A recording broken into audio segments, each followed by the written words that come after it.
Bienvenue dans le Studio Clarté, le podcast qui met en lumière les entrepreneuses.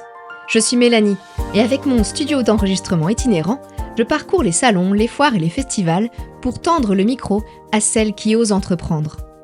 Ensemble, on parle positionnement, opportunité, ambition et alignement de vie. Mon travail au quotidien ?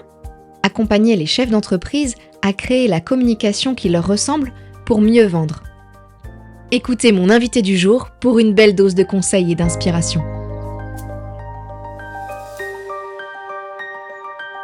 Bonjour Amélie, bienvenue dans le podcast Clarté.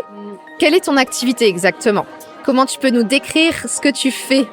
Alors moi je suis psychopédagogue.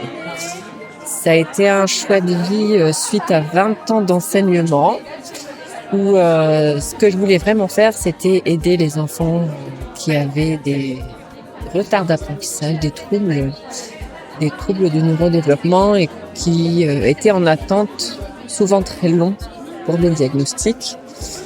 La mise en place d'aménagements pédagogiques qui leur correspondaient vraiment à leur profil. Et puis aider les parents aussi à comprendre leurs enfants.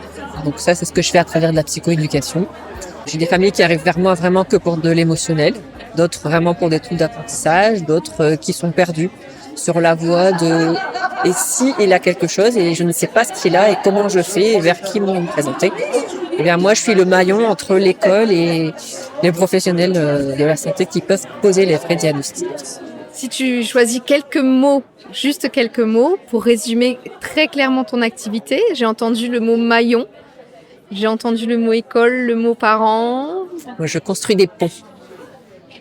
Je construis des ponts entre les enfants, les parents, l'école et les professionnels quand on a besoin d'aller s'orienter vers vraiment du diagnostic, puisque moi, mon rôle, c'est de la prévention.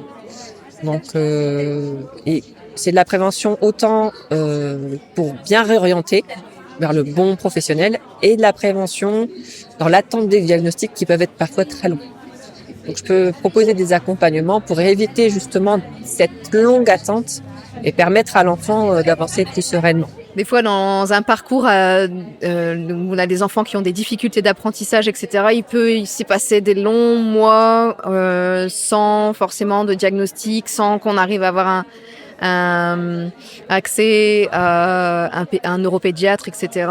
Et donc, pendant ce temps-là, toi, tu peux arriver à proposer un accompagnement, en termes de pédagogie, pour que l'enfant ne se dégrade pas, dégrade pas sa situation vis-à-vis de l'école. Ça peut être par exemple, vers l'âge de 3 ans, si on se rend compte qu'il y a des problèmes de langage, de retard, de langage, etc. Et on se dit, j'ai pris rendez-vous chez l'orthophoniste, j'en ai pour 1 an et demi d'attente. J'ai la possibilité de travailler avec l'enfant pour lui permettre justement d'avancer tout doucement. Alors je n'ai pas le rôle de l'orthophoniste, mais j'ai la possibilité, grâce à des exercices qu'on peut adapter tous les jours à la maison aussi, qu'on peut adapter au niveau de l'école, d'aider l'enfant dès le plus jeune âge. Après, ce qu'il faut savoir, c'est qu'au niveau des troubles du neurodéveloppement, on n'a pas d'âge pour les déclencher. On peut avoir un enfant qui compense énormément à l'école primaire au collège et qui s'effondre au lycée. Parce qu'en fait, à ce moment-là, il n'est plus capable de compenser et il va avoir besoin d'accompagnement, de diagnostic. Et souvent, à cet âge-là, c'est là où l'estime de soi s'effondre. On a un gros problème au niveau de l'émotionnel et c'est ce gros travail qui reste à faire en plus des accompagnements. Donc, tu nous expliquais qu'il n'y a pas d'âge pour déclencher des troubles, pour déclencher au moins les symptômes, parce que les troubles, ils sont là, mais on peut ne pas forcément les percevoir. Et il y a une mode quand même en ce moment de diagnostiquer des troubles, des TDA, etc., chez les adultes. Ça, c'est pas ton domaine aujourd'hui ? Moi, je peux accompagner l'adulte qui a été diagnostiqué et qui cherche des outils, des solutions pour faciliter sa vie dans le quotidien et sa vie professionnelle. D'accord, donc ça peut s'appliquer aussi au domaine professionnel, oui. Et au domaine... pour aménager un poste de travail, pour demander s'il a une reconnaissance, par exemple, au niveau handicap, parce que certainement, parfois, dans certaines situations, on a le droit à cette reconnaissance. Comment on peut aménager le poste de travail, soulager son organisation, sa planification, la flexibilité face à ses tâches quotidiennes et la grande fatigabilité qui fait que tous ces troubles-là créent parfois de la fatigue qu'on ne comprend pas. Donc comprendre sa fatigue et puis mettre en place les bonnes solutions. Ok, donc un panel large quand même de solutions, mais adapté. Disons que ton accompagnement, c'est vraiment adapté à des personnes, enfants, enfants, adolescents, qui ont diagnostiqué ou qui sont en attente de diagnostic sur des troubles d'apprentissage et qui ont besoin d'un accompagnement, d'un suivi, d'outils pour aller mieux dans leur vie scolaire et professionnelle plus tard. Rajoutera la régulation émotionnelle pas mal au niveau de l'adolescence. Ah oui, la fameuse régulation émotionnelle des adolescents. Alors là, il y a tout un sujet en fait. Je pense qu'on peut faire un podcast uniquement sur cette thématique. Ça doit intéresser beaucoup de parents. Revenons-en à toi, Amélie. Donc c'est une reconversion, cette création d'entreprise. Parle-nous un petit peu de ce parcours, qu'est-ce qui t'a amené à ça et comment tu te sens aujourd'hui, toi, dans le fait d'avoir ton indépendance en tant qu'entrepreneuse.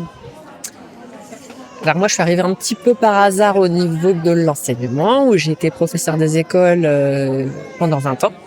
J'ai découvert toutes les classes, toutes les facettes du métier, sauf celui qui me donnait la possibilité d'aider justement tous ces enfants qui avaient un profil différent et qui parfois se retrouvaient un peu en décalage des autres ou à la recherche de l'attention des autres. Parce que justement, comme ils étaient différents, ils ne savaient pas comment réagir et pourquoi ils étaient différents. Et accepter cette différence-là. Et puis, j'avais beaucoup de désaccords avec la situation d'éducation nationale où je pense qu'il y a plein de choses à faire et qu'on ne nous donnait pas forcément les moyens. Alors, j'ai décidé de prendre mon envol pour partir un petit peu vers un peu la formation, faire passer les informations, même si c'était un peu déjà le métier que je faisais, et de prendre en charge les enfants au niveau individuel.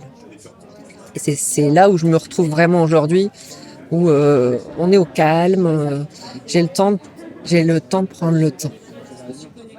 Ce que j'avais pas avant. Avant, c'était toujours la course, vite j'ai 20 minutes, vite j'ai 10 minutes, on change de tâche, les enfants rangés, on continue, on passe à autre chose et on nous rajoutait des nouvelles choses à faire.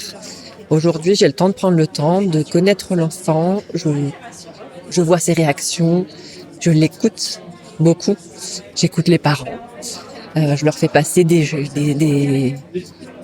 savoirs, des choses et ça, c'est ce qui me nourrit tous les jours.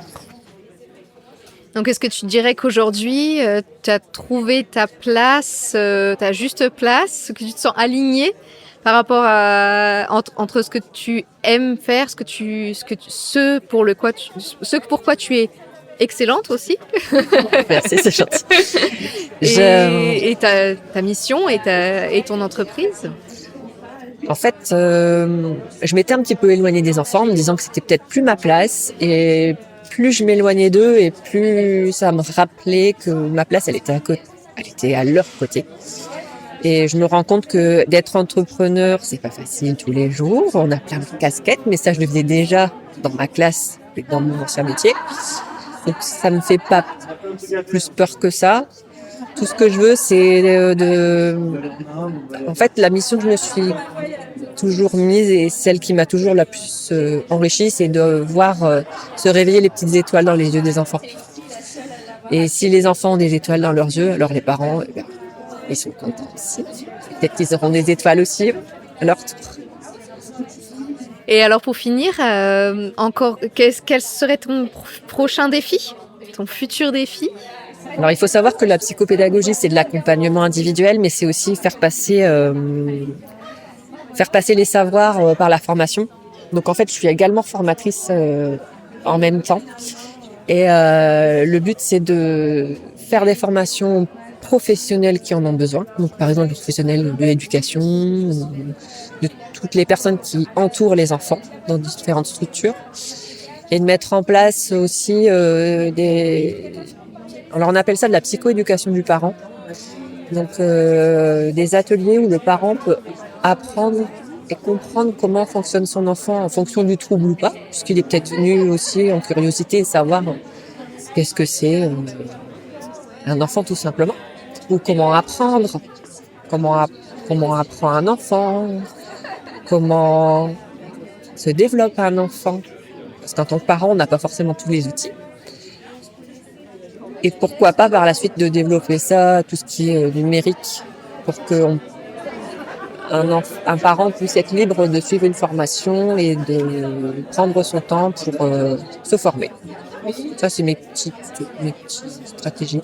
Et le plus beau des projets, ça serait de pouvoir ouvrir une structure avec d'autres collègues et être vraiment dans l'approche éducative bienveillante, aider tous ces profils un peu différents et qu'on puisse se retrouver tous au même endroit avec les parents, des enseignants, d'autres professionnels de la santé ou du bien-être et qu'on puisse avancer tous ensemble dans le but d'aider tous ces enfants, ces adolescents. Une maison du bien-être des enfants. Ouais. Du bien apprendre. Ouais, une maison du bien apprendre. Bien vu. Bah, tu vois, on trouve les bons mots. C'est à ça qui sert le podcast Clarté. Eh ben, merci au podcast. Alors, Amélie va construire une maison du bien apprendre. Tout à fait. C'est ça. C'est une belle conclusion. Merci Amélie. Merci Mélanie.